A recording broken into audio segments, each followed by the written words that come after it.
Well, good Sunday morning, everybody. Come on in here. We got a spot at the table just for you. But today, we are going to make carne guisada.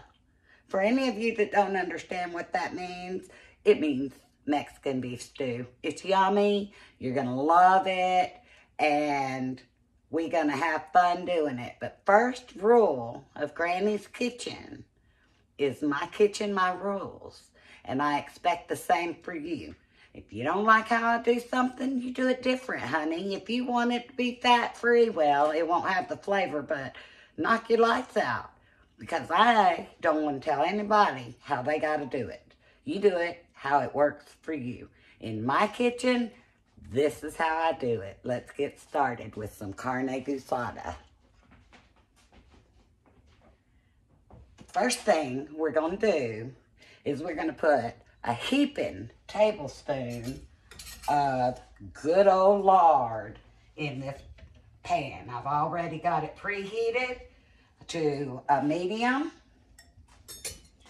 And I'm going to just drop this lard in. Now I hear some of y'all screaming, lard, I ain't eating lard. Oh, that's gross. Hey, whatever floats your goat, darling. Whatever floats your goat. I have olive oil. I have avocado oil. I have canola oil. Sometimes I throw in some bacon grease if I'm feeling really frisky, y'all. But today, we're going to have a heaping tablespoon of lard. We're going to throw that into the pan and let it get started melting. I will absolutely put the recipe in the ingredients and, hey, sorry about that. I will put the ingredients and the recipe in the description below. And this is a good start. It will be really tasty. And it's so easy, honey. It's so easy. So, we got our lard melting. And this 100-year-old recipe that I have, it calls for 3 pounds of beef shoulder roast. And cut up into, about 1 or 2 inch square, bite-size pieces, okay? So, I have used many types of meat on this. It does not have to be a beef shoulder roast. What we're cooking with today is a chuck roast. It's already been cut. It's already been cleaned of all the stuff that I don't want in my pan. And I've done this. If you don't have the time or the interest in cutting your own meat up, honey, ain't nobody judging you in this kitchen. You go on up to the store, Piggly Wiggly if you got one, and get you some stew meat. It'll work just fine. However you want to do it, it's good. Today I'm using about 2 to 3 pounds of chuck roast cut into, I would say, about 1 to 2 inch pieces. And we're just going to drop those babies right in there. Oh, hang on. Granny got to grab a spoon. Me, what would a Southern granny be without her wooden spoon? So, we're just going to put that meat right on the bottom. And then we're going to leave it. We ain't going to touch it. Next thing we're going to do is we're going to take 2 large tomatoes that we have cut up. And as you see, my fancy little bowls here weren't big enough for 2, so I had 2 bowls. Good thing the grandson's going to be doing dishes tonight, isn't it? I might have rethought that if it was my dish night. Okay, next thing, we're going to spread these tomatoes out just right on top of that meat. Okay, that ain't difficult, is it? The next thing we're going to do is we're going to throw in a green bell pepper. I've just got it, kind of bite-sized pieces, and we're going to just throw that right in on the very top of those tomatoes.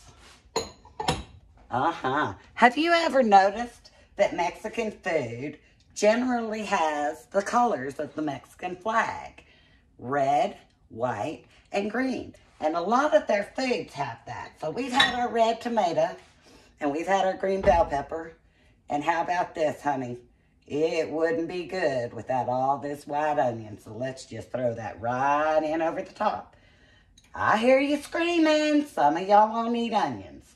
Well, if your kids won't eat them and you want to get some onions in them, honey, throw some onion powder in there. It's fine. If none of y'all like onions and you don't want to do it, do without.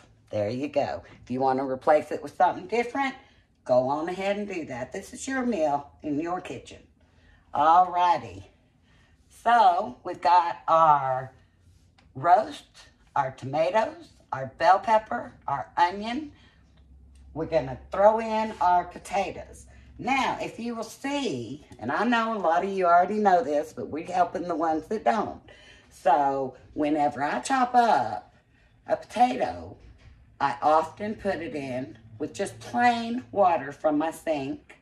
I keep it covered, and that will help for the potato to not be discolored and black. And it's still fine. It just don't look that appealing to me.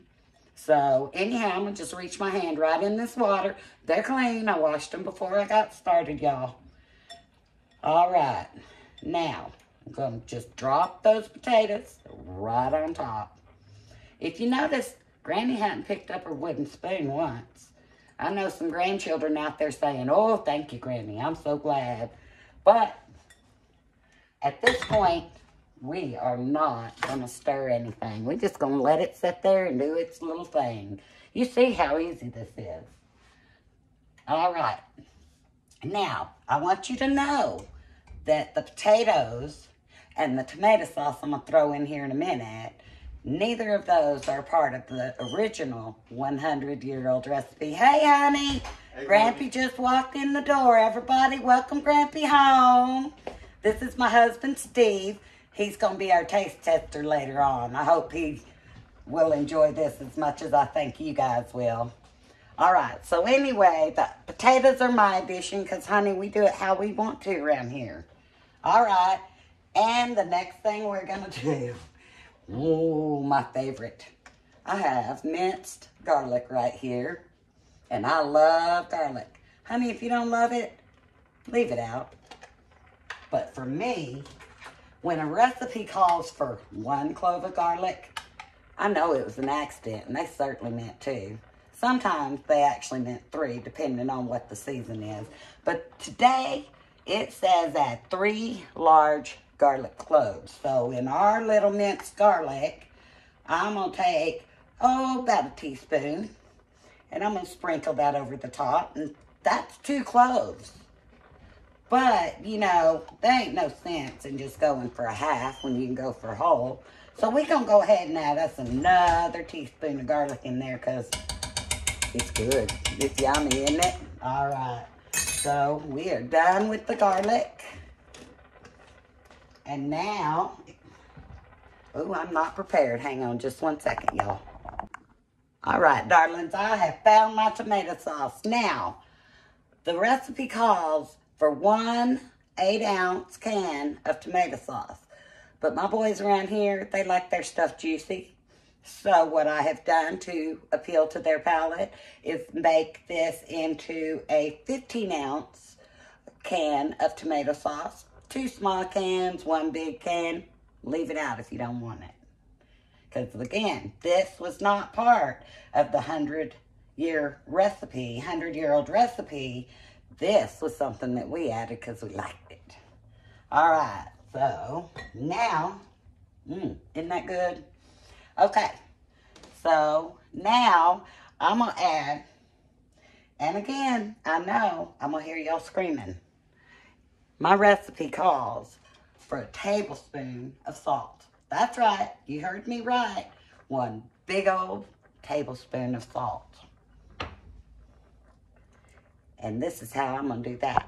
Y'all watch. Ready? I'm going to shake it till it looks right.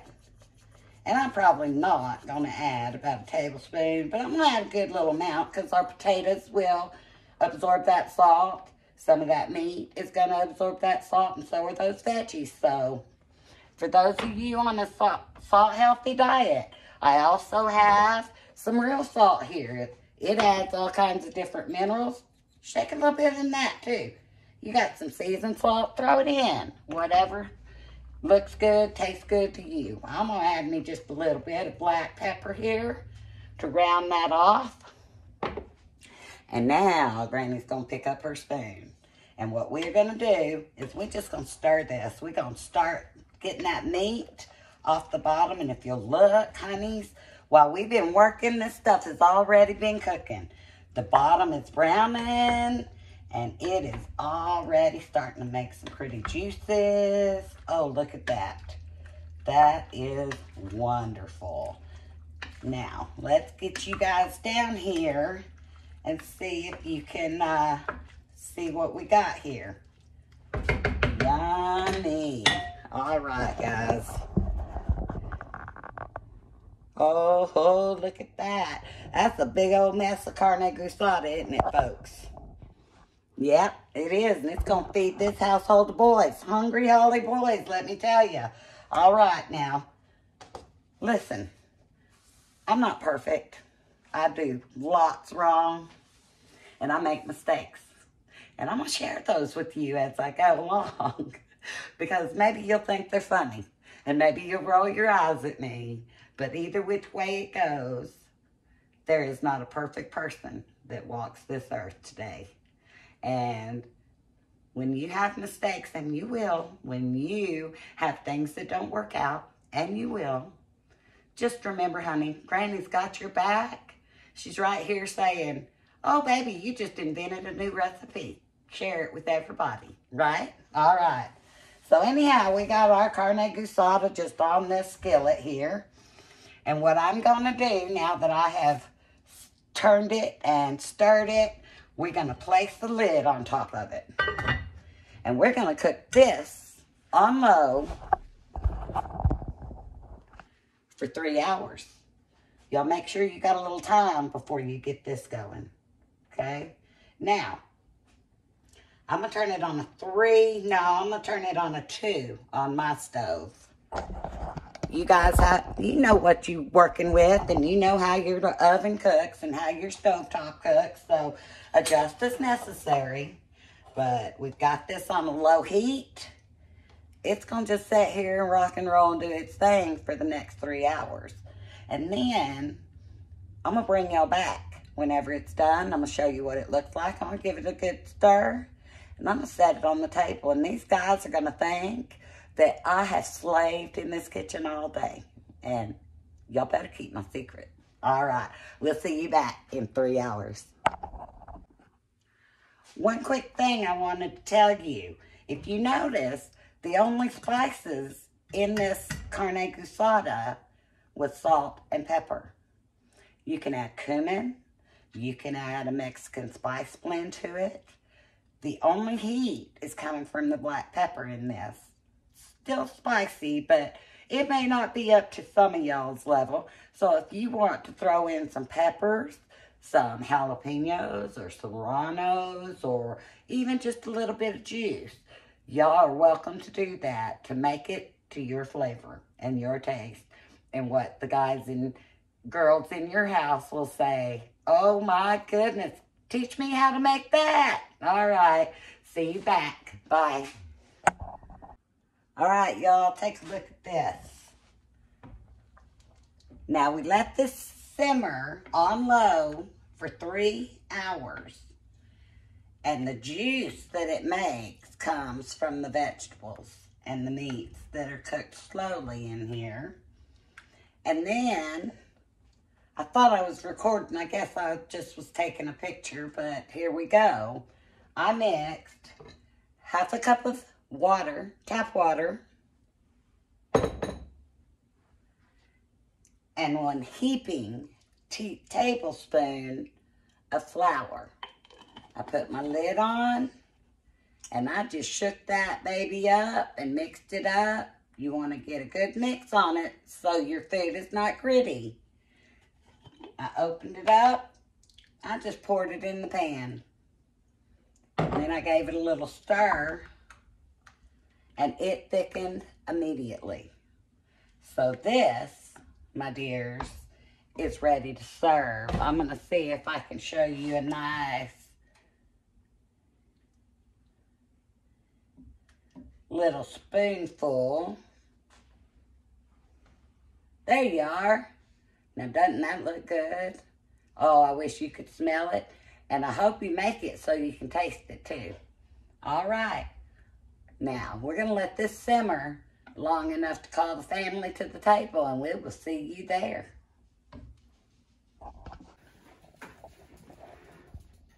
Everybody, welcome back.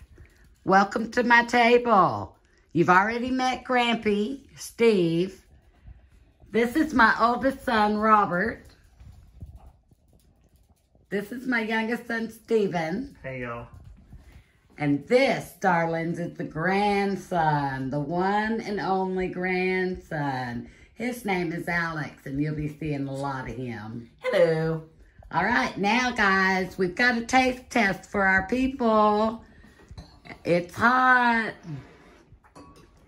Get you a taste of that. Tell us what you think. That's delicious, honey. Thank you.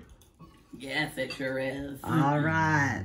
Any complaints about Carne Guisada? Not at all. Mexican beef stew? No, it's great. Amazing. Excellent, excellent. All right, y'all. I hope you will enjoy some of this lovely Carne Guisada, this Mexican beef stew. I hope your family enjoys it as much as mine is right now. And don't you forget, come on back. There's always a seat at Granny's table.